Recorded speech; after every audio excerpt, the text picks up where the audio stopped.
ఇలాంటి వ్యక్తి రాజకీయాలకి అవసరమా?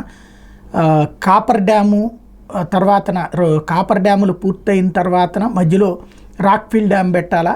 అవన్నిటినీ వదిలేసి ముందు కాపర్ డ్యామ్తోనే వాటర్ని షిఫ్ట్ చేసేయడానికి ఒక ప్రయత్నం చేశారు ఎలక్షన్స్ ముందు. పట్టిసీమకి ఎట్లయితే నీళ్ళని పంపింగ్ చేశారో అట్లాగా పంపింగ్ చేసేసి ప్రాజెక్టు పూర్తయిపోయింది అనిపిద్దాం అనుకున్నారు. అలాంటి రాజకీయ ఎత్తుగడ కారణంగా ప్రాజెక్టు నాశనం అయ్యింది.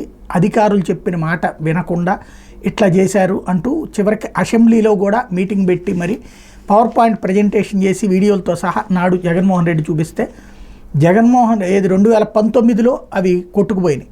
ఆ వాటరు అదంతా కూడా దెబ్బతింది.